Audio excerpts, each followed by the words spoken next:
How's it going, everyone? It's Juan Romero here from SwitchWatch. I've got another game review for you today called Pikuniku, which was published by Devolver Digital and developed by Sectordub. Let's get into this one then and find out if it's worth that hard-earned cash. Now, as a parent myself to a young child, it's very important to find things that you can all do together as a family. And gaming is, of course, my passion.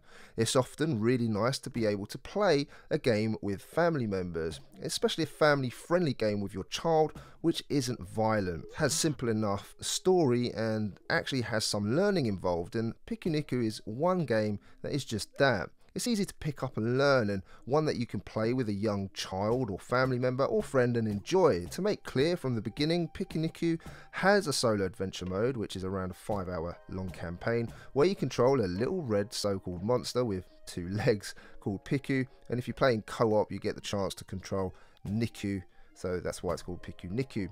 Now, the story involves a conspiracy set in a dystopian future where Sunshine Corp is visiting villages, making the inhabitants rich, which can't be bad, or so it seems, by dropping money in exchange for resources. Something isn't right though, and it's up to you as Piku to explore, chat to the inhabitants, and before you know it, you'll be helping out, meeting new friends, and my favourite is definitely the worms, and having a jolly good time making the world a better place. The dialogue is witty and kept us entertained all the way through.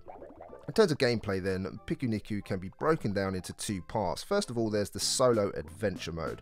It took me, as I say, around 5 hours to complete, and then you have co-op mode where you can play with another through some levels together. The game, I would say, while it's fine played by adults, is not the most challenging game you'll play. In fact, it's not that difficult at all, but it's great getting a younger audience to understand a little bit more about puzzles and exploration.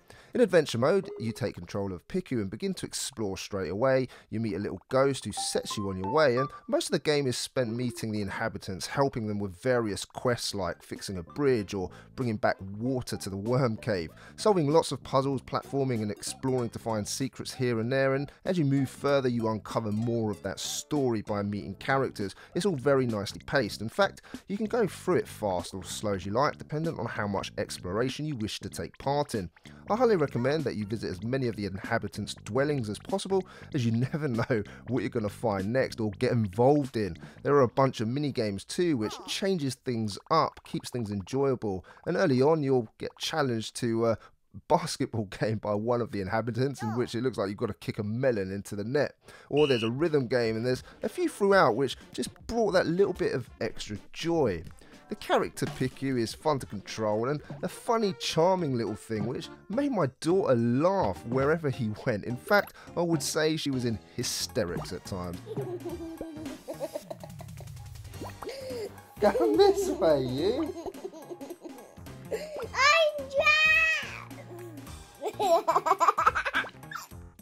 You see, our little red long-legged monster has the ability to kick its legs out for extra long kicks Inspector Gadget style, which is useful for kicking, say, items to get onto a switch to open a door, or kicking a rock because it's decided that it wants to play hide and seek with you.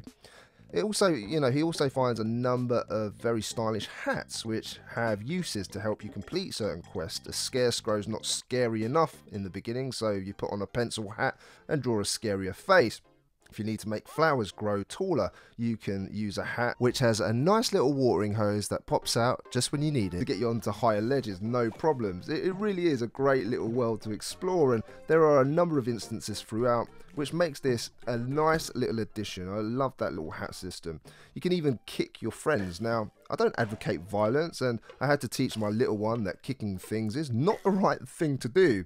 But sometimes it was necessary in this game for solving some of the puzzles, and get Redman, as my daughter called him, to swing from ledge to ledge using those long legs as a way to swing with handily placed hooks throughout some of this world, or kicking the crap out of items to move them to the right place. And sometimes when you're playing in the co-op part of the game, you can kick each other, and that brought a lot of laughter to our family for sure. But of course, had to teach my little one that it's not the right thing to do in the real world. Now, Piku can not only kick, but he can put his legs away so that he becomes a rolling oval shape that he can just roll down hills really quickly or sink in the water. It's all very clever. Feels a joy to control. Sometimes it's a little bit frustrating in parts where you may need to use those legs to push an item like a ball in the right direction, and sometimes it is just difficult to manipulate the items to what you want them to do. There are a number of bosses which, are a bunch of large robots which all look the same, but you'll have to dispatch each one in a differing manner, which I'm not going to spoil here. Again, just the right amount of challenge, I would say, for a younger audience. There's no difficulty options here either to make the game harder.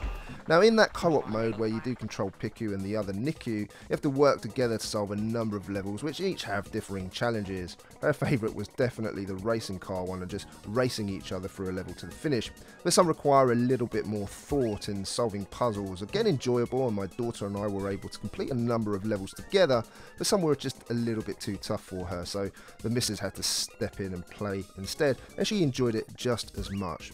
Now, I enjoyed both modes for differing reasons, and I'm sure you guys and girls will too. The solo adventure is a nice little way to spend an afternoon or two playing, and co-op is a nice way to involve someone else in the family. In terms of audio in Pikuniku is a nice mixture of happy, adventurous music and really sweet to listen to when playing. If a little bit too loud, I had to turn that down in the settings, but otherwise fine. Our little monster makes some cute noises from time to time, and when playing, it's funny because especially in co-op, you can use the shoulder buttons to try and communicate in their own little language. So I was really happy with the audio. It was absolutely fine here. In terms of visuals and performance, the visuals are super simple but very colourful and inviting. Visuals on games like this don't need to be complicated or massively detailed as long as they do the job, and they're absolutely charming here. Everything is nice and clear and the menus are super simple. The visuals make it nice and easy to understand what you need to do, which is really important with a game that involves puzzles. It ran wonderfully well in both docked and handheld mode, so you'll have no problems there, and you can play using the Joy-Cons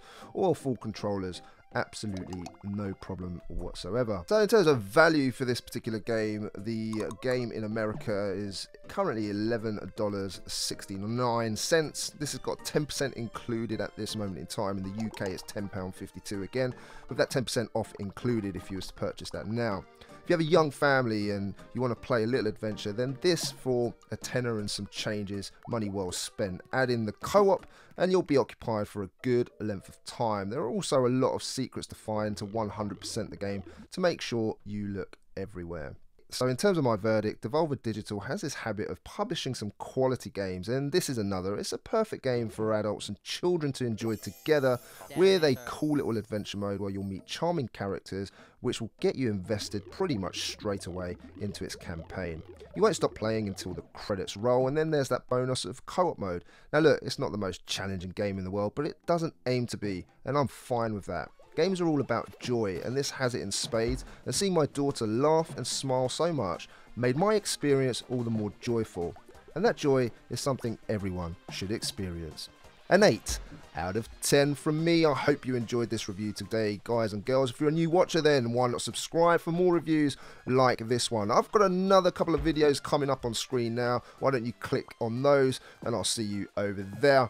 For those of you that are existing subscribers, thank you so much for your support. It really does mean the world to us. My name's Juan Romero from SwitchWatch, and of course, I'll see you again on the next one. Take care.